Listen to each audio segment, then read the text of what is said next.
afternoon, everyone. It's my pleasure to introduce and to welcome Kevin McCann, who comes to us from the University of Guelph. Kevin got his PhD at the University of Guelph, working with the late Peter Jonesis, and then he moved to the University of California at Davis for postdoc with Alan Hastings. And after that, he actually came to McGill University for a faculty position. And in 2004, he became a little homesick and went again to the University of Guelph, where he is on the faculty ever since. A few months after his departure here at McGill, our department hired Rini Gregory Eves and Andy Gonzalez and myself, which tells you that it takes at least 3 people to replace someone of his caliber.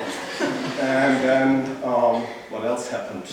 You are now at Guelph, and Kevin is basically Mr. Food Web, right? So he has made extremely important contributions to the science of food webs and interactions in general, both theoretically and empirically.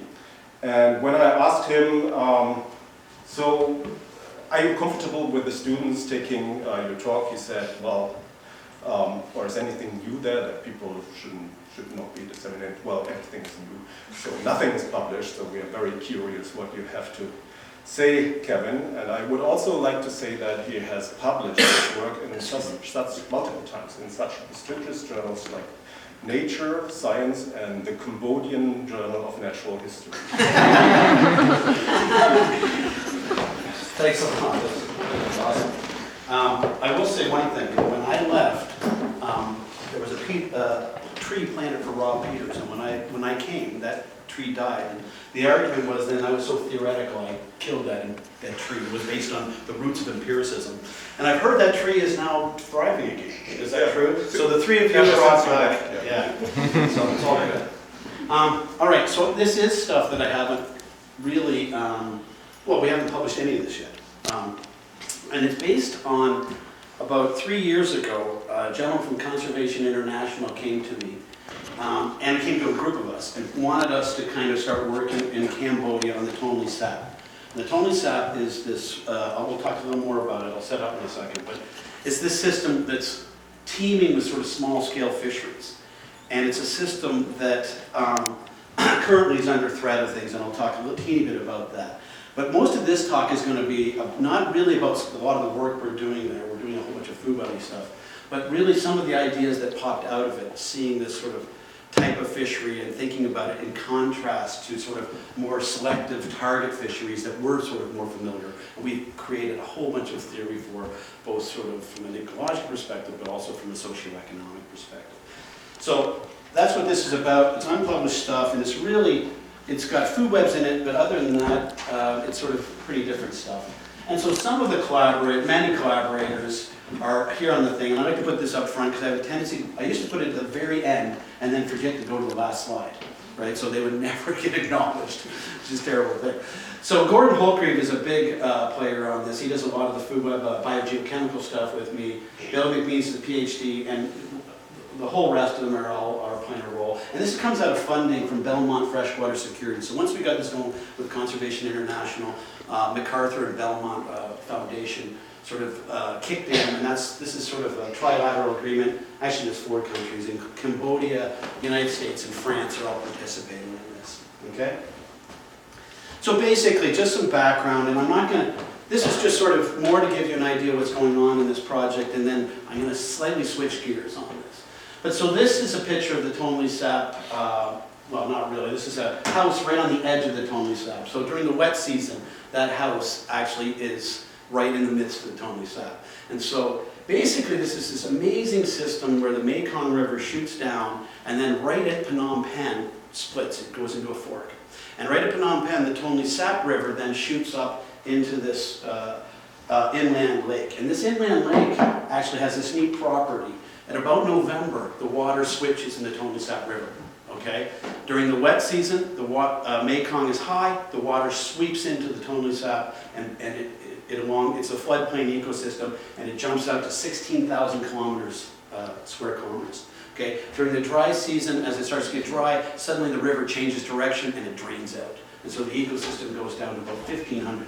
Actually, that's not, yeah, 1,500 square kilometers. I think that's actually not quite right. But basically, it's this amazing flood pulse food web that is an enormously productive system, okay? And not only that, but you can see by the picture of this, that it is basically supports this, the Cambodian people enormously. Tons and tons of people, approximately 1 million live on the edge and literally on the lake fishing, okay? And as a source of protein, 90%, 80 to 90% of their protein comes from fish, and a lot of it's coming from this freshwater ecosystem. So it supports an enormous amount of people. All right, so we've got this very productive system. We've got people that basically are getting almost all their protein off of it. And suddenly there's not just hydroelectric development, but that is one of the major things that's starting to actually threaten this system. And this is just a figure taken from, I think, Science or Nature by not Arger, but someone else, pointing out that all these sort of dams being developed along the Mekong. And ultimately, these dams are going to have at least some impact on this ecosystem. Because what are dams going to do? They're going to take away that sort of wet and dry flood pulse, and they're going to moderate it, right? I mean, now we have a sort of swings up and down. With damming, it actually tends to actually just sort of take out that sort of big life pulse.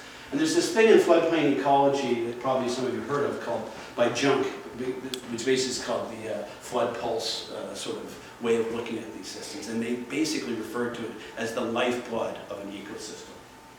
Okay, so I'm not going to go into what we're doing, but we're basically looking at how the food web changes across seasons, and then also using the variation from year to year in rainfall to look at how moderations in that hydrology impact sort of where carbon and everything's going in the system. And then we're trying to use that to predict how damming will ultimately impact the system, okay? There's a whole bunch of us doing this. There's sociologists, economists, because there's bigger questions here too. Because once you start damming this, there's also, what do you do with rice and da-da-da. So it's a big, major food security issue, okay? Now today I'm not going to really talk about that. I'm just sort of setting the stage for something else that's related. And basically, when I was there in 2011, these are pictures I took and a few of the colleagues with us took. You immediately realize that this system is sort of unique in a way that interested me in our group. And that is that this is an enormously indiscriminate fishery. Okay, everything is fished. You'll see here there's all kinds of traps and nets. I'm only showing you a few. I have this sort of gray literature book from Cambodia, and there's over 250 different types of traps used. Okay, and most of these are small scale sort of fishery sort of apparatus. And you can see everything's done, including all kinds of snakes, turtles, you name it. This system everything is harnessed, okay? And I'm going to refer to this as an indiscriminate fishery, and I'm going to kind of try to think about that. First of all, where do indiscriminate fisheries exist? What do they mean? And what are they like in relation to sort of the things that we think about a lot, target or selective fisheries, okay?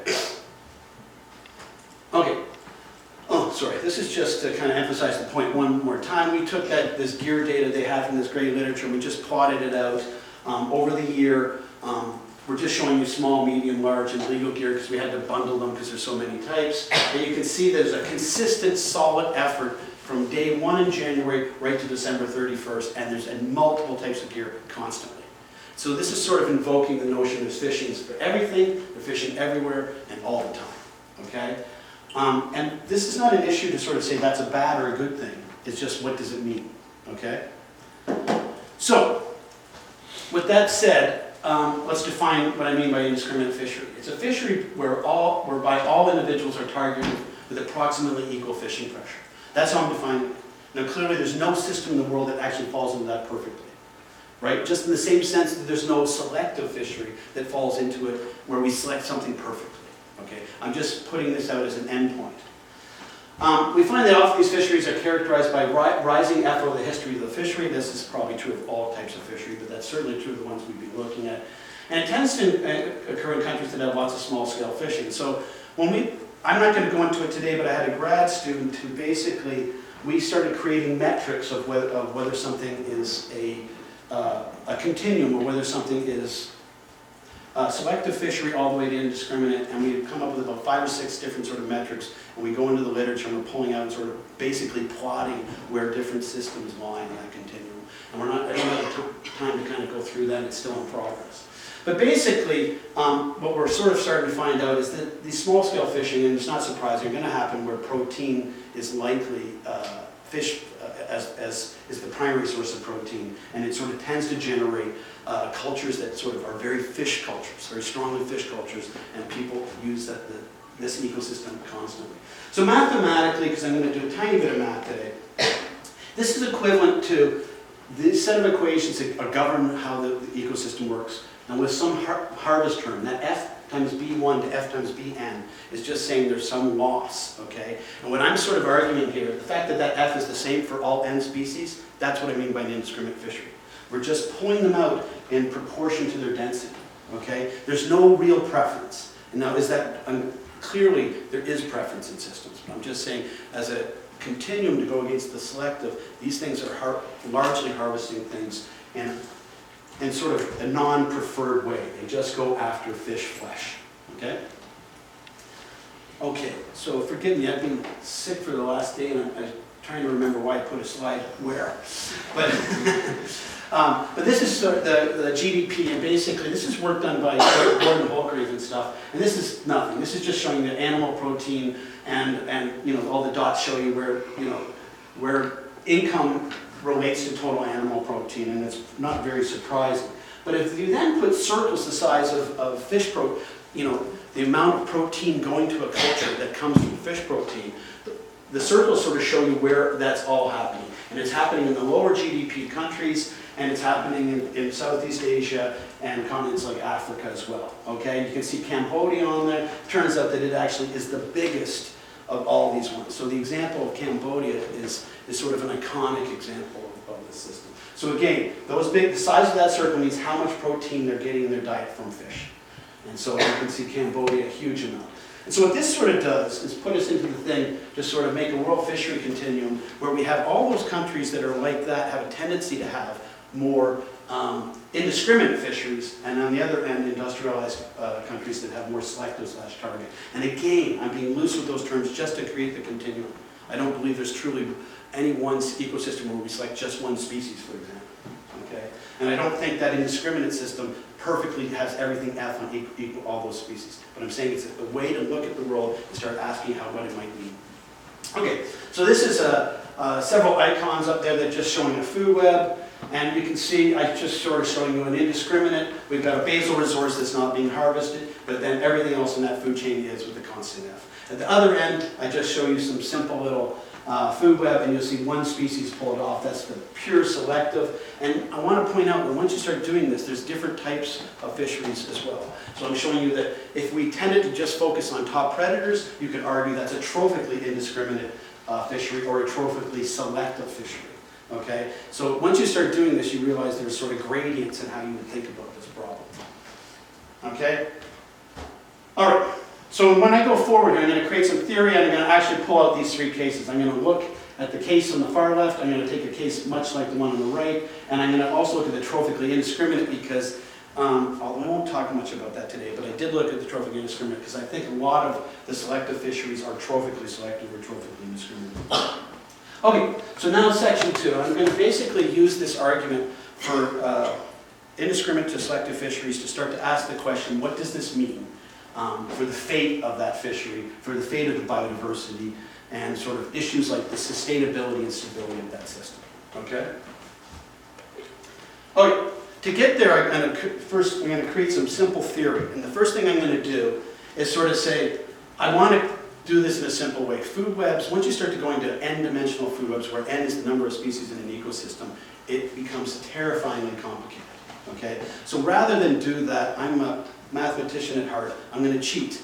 Okay? What I'm going to do is actually take simple model examples of ecosystems and then put them to these different types of either indiscriminate or selective fishery. Okay? So the first thing I'm going to do is sort of say, is there a simple way to describe the fate of carbon and energy flow in an ecosystem? And what I'm going to do is draw from a paper one of my colleagues and I did in Nature in 2006. And basically what we're showing here is trophic position on the y-axis and percentage of carbon coming from two different compartments, pelagic and benthic.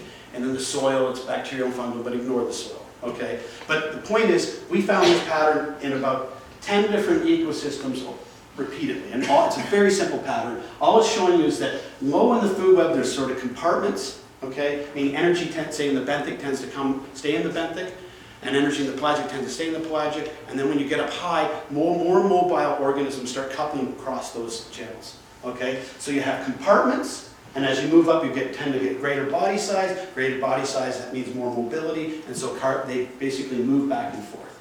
That ends up creating a simple food web model like that on the far right, where there's at least some competition between the different compartments, but there's also these sort of energy channels that are coupled by higher order mobile organisms, okay? So that's a model that I'm going to actually use to do some of these sort of experiments of different fishery types on, okay? One other thing I wanted to do is, one way to do this we were thinking is sort of, we wanted to try it in some way to the fish life history. And again, I'm going to cheat and make it very simple, okay? So there's another pattern that comes out of sort of food web fluxes, and that is that there's reasons to believe that we sort of have fast and slow pathways in these systems, okay? And here what I'm just showing you is at a variety of scales. Like you can imagine, I'm going to start off in the plankton gradient DOC scale, where we're right in the water column. We're going to step back and look at the lake, littoral and pelagic, and we're going to step back and look at aquatic terrestrial.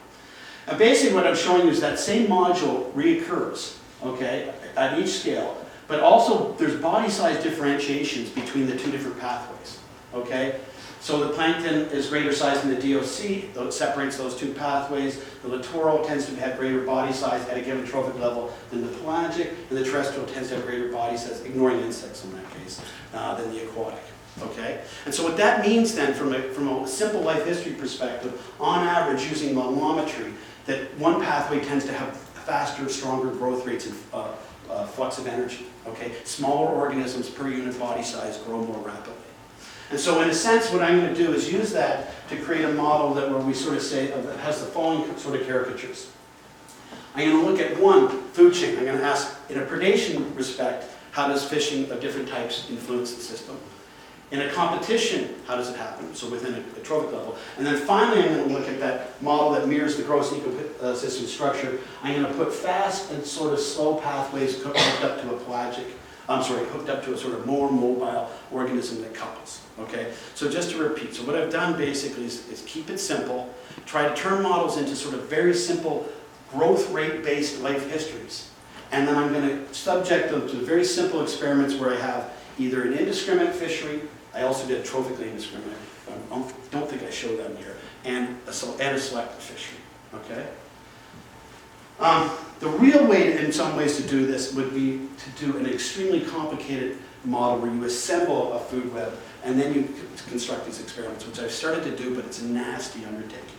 And I haven't finished. And the early results don't deviate from this. But anyway, I'll carry on.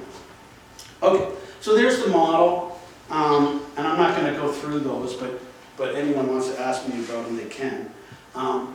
Basically, just standard stuff, just Lotka, Volterra, it doesn't matter. You can use any type of equation you want. You're going to still yield the same results that I'm going to talk about. Okay, in other words, you can use Rosenweg, MacArthur, whatever you want. It's not going to change it. So I'm not going to go through the math, but because I kept it simple, it allows me to do some proofs, okay? And again, it kind of shows my true colors. I'm a bit of a mathematician at heart, and so putting it in the simple way allows me to do this, okay? And then, again, we're going to try this with more complicated models, and where we have it seems to hold true. But what it sort of does is start to create a theory for fishing down the food web. And everyone's probably heard of fishing down the food web, right? It's an issue that's been out from Polly and a whole bunch of people. And there's other people like Branch at UW who sort of argued, well, we should be careful. Maybe there's not fishing down the food web everywhere. Anyway, so when I do the math, you get sort of three basic rules that come out of this. When you're fishing indiscriminately, basically, you get very strong fishing down the food web with indiscriminate fishery. Okay, so in this thought experiment, what I'm doing is taking an F and I'm increasing it and asking what happens. Okay, so I do that for an indiscriminate fishery, I do that for a selective fishery. When I do it for an indiscriminate fishery, the first thing you get is strong fishing down the food. And that's not surprising. Everything's being hit, right? I don't know if, maybe I'm showing my age, but there's a game called Whack-A-Mole. when I was a kid, you hit one, the other thing popped up. Okay? The indiscriminate game isn't playing whack-a-mole. It's playing whack-a-mole with about 8 kids hitting it simultaneously. Right? Everything's getting hit. Okay? Now the selective fishery, you do not get strong fishing down the food web. You can get it in certain somewhat parts of the web, but you will not necessarily get, in fact you shouldn't get it. You should get compensation, right? And that's the whack-a-mole game. I hit this, what happens? Something else rises, right? So that's the obvious sort of disparity between the indiscriminate and the selective fishery. And that fishing across the food web and fishing down the food web they're that whack-a-mole game sort of played out. And finally, the rule 3 is basically under sort of those growth rate, life history trade-offs that I was sort of talking about. This effect should be magnified. Okay, it just should happen much more rapidly for lower F. In other words, indiscriminate fisheries with that trade-off, you should see this impact of sort of fishing down the web and actually releasing fast growth things at very low levels, is basically what it says. Okay, so that's sort of the end of this all, is basically suggest that fast growth organisms should be the ones that survive the best. And why is that? If you're harvesting like heck everything, the things that can keep producing are the ones that actually sort of rise up. Okay. And there's sort of some simple math that actually can show you that. And now I'm going to just show you a simulation. Okay? Here's the indiscriminate. I just took a selective case, and I just want to contrast 2 things. So what you see in the indiscriminate case, in this particular aspect, F is not so high that the fast-growing consumer goes down. Okay? But everything else is on its way to extinction. Okay? Now, clearly, if I keep increasing F, even that fast-growth organism will suddenly start to go down. Okay? But what you've seen here is basically by fishing this system indiscriminately, you're replacing slow growth biomass with what? With fast growth biomass initially. That's what happens, okay? And it tends to fish down the web, release the lower level fast growing organisms. Corresponds to significant decrease in diversity, obviously, and a strong fishing down the food web component. With the selective, listen, it then depends on what you're selecting. So it's hard for me to give an answer, right? But if there's, for example, you can imagine that maybe we on average select fast-growing fish because they're less defended, more palatable. If that's the case, you'd expect the opposite answer. But really with the selective fishery, it really comes down to price and all those sort of things that we're choosing. So in a sense, it suggests idiosyncratic responses relative to the consistent indiscriminate responses. Okay? Diversity impacts should be much more muted in the true selective case. And you expect compensatory dynamics everywhere, really, okay? In the sense if I hit just some of the top trophic level, some others should compensate, all right? And the fishing down the food web effect should be muted. All right. Next thing what happens is, and this is starting to talk to sustainability. From a community level, what happens is, here's a time series, there's biomass densities, and I'm showing you the high growth strategist in the top curve is actually growing up and it's replacing slow growth. Okay? And so basically what it's doing is creating this ecosystem. Now if you do this for a more complex sort of model, what will happen is a suite of fast-growing species will grow up. And so what we're calling this is it produces an R-homogenized ecosystem, where organisms are low and rapidly growing. Okay? What I'm showing you the bottom one, we don't have to go through that in detail, is sort of what's usually thought of as the MSY curve, maximum sustainable yield curve from fisheries for different scenarios. The biggest curve is the indiscriminate. Everything else is sort of, I'm selective on the fast one, I'm selective on the top predator, I'm selective on the slow. Okay, and the only thing you need to know there is that on average, the indiscriminate fishery produces an enormously strong MSY curve. And what does that mean? From a community level, from a community of all fish, it means this should make a remarkably sustainable ecosystem. Okay? It's like we're thinking of it sort of creating an agro-ecosystem in a sense. Now, I'm going to come back and argue that it's not sustainable in other bad ways, obviously. But I'm just saying from the pure producing fish flesh, it's actually much more sustainable than the selective. Okay? But the cost is, as we already mentioned, there's going to be a dominance of a certain type of species, a loss of diversity, so there's other forms of instability. Okay? And so we're calling this the productive monoculture effect. In agriculture, we do it on purpose. In these systems, it's happened out of chance by the fact that people just are wanting to eat fish of all kinds. And the outcome of that is this production of low-level, high-grown fish. Okay? So what other implications are there? This is just something I wanted to point out is that basically you start to get a stronger correlation between the dynamics and environmental stochasticity. So in this particular case, what we did is just have simple models like I just showed you. We start increasing F, and we also have stochastic forcing happen. Because things like these floodplains, we're not thinking about that just for floodplains, but you can imagine a floodplain is enormously forced by its abiotic conditions. And so what we're basically doing now is looking, is there a nature of this community that changes in terms of its response to environmental conditions as we change F? And this is for the indiscriminate. What you basically see is that low F, you have high diversity, you have stronger biotic signatures in the time series. And this just means the following, that if a predator-prey are interacting and they actually have internal biotic dynamics, and then I force them, the forcing doesn't dominate the signal. There's a mixture of that signal. And because of that, it's not strongly positively correlated on average. But as we get out to higher and higher F, what's happening? The community is becoming dominated by a suite of species that are fast growth. Okay? All of those species are being harvested very strongly. Okay? By virtue of being harvested strongly, they're not showing biotic overshoots, dynamic response. So when you're basically culling these organisms and getting to the point where they ought to have been trained with the environment really strongly. Okay? Much more so than the low F situations. And again, this has implications for sort of sustainability in another issue, and that is this. That basically, if you look at something like community CV over F, basically what happens in these indiscriminate fisheries at low, you have sort of a portfolio effect. Is everyone familiar with Tillman's portfolio effect? Where basically, it's that whack-a-mole game. If one goes down, one goes up, and we keep track of the running average, there's always one or two up and always one or two down. So the community is very well balanced. Okay? But as we go to high F here, and they're actually going up and down, basically the system is entrained by the environment and becomes extremely sporadic, it's extremely variable. It's not averaging. Organisms aren't differentially responding to conditions anymore. They're all sort of doing the same thing. Okay? Okay, so summary, and then we're going to turn in and take a quick look at the data on this.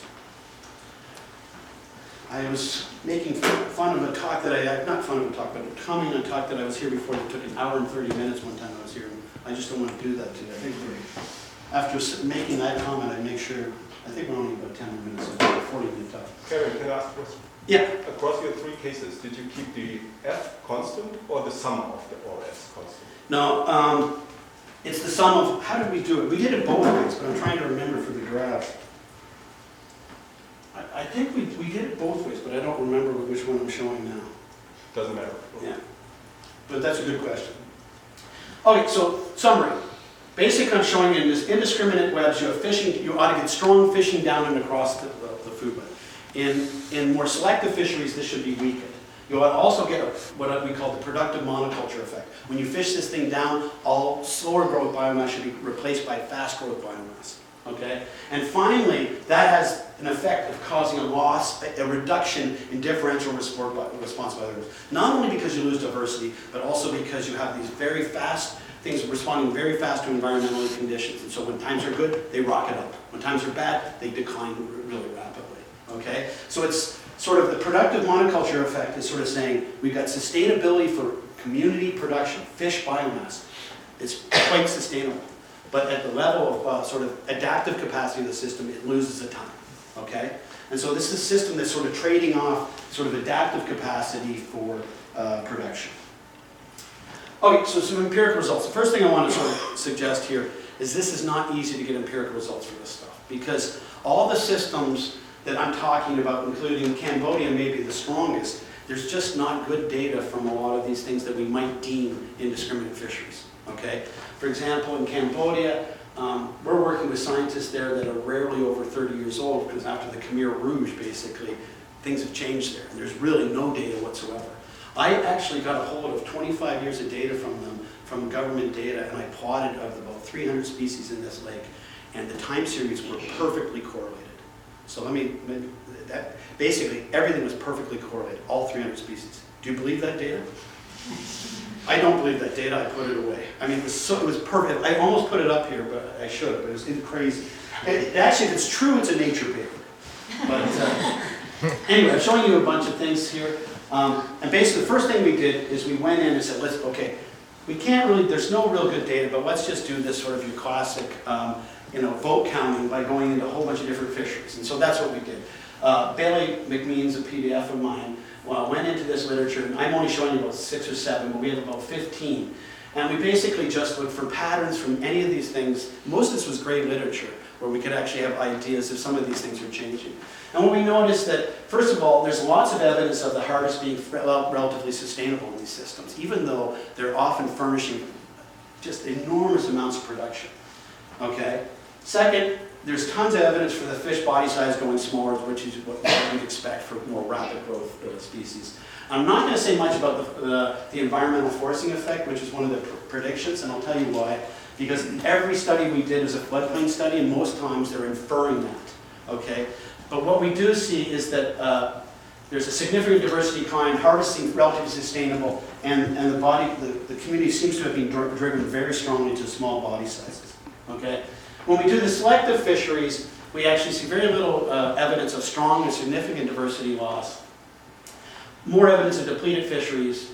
And again, I'm going to ignore the environmental forcing thing because a lot of this seems to be coming from when reported from floodplains. And I think it's just the fact that floodplains are probably strongly environmentally forced. Okay? So, as a first very gross tally on counts, we're sort of seeing a much more idiosyncratic response from the selective and a much more consistent from the indiscriminate. If we revisit with that theory, sort of the recent arguments from Branch about fishing down the food web, but basically, this is a picture that I see as that whack-a-mole diagram, okay? The first figure shows you basically how you're fishing down the trophic levels, and the next one is sort of that unfished ecosystem mean trophic level, okay? And what they basically pointed out is from sort of, from surveys and assessments, when they look at ecosystem biomass, besides those ones that are selected and targeted, there's not as much of a trophic level effect, okay? That's that sort of whack-a-mole thing happening. But what it's probably saying is not to say that there's not fishing down the food web of key species. There is. But there's other organisms that we haven't targeted that have sort of the whack-a-mole effect have responded, okay, and aren't being targeted. All right? So that's consistent, too, with what we said. Now, what we really want is temporal data for an indiscriminate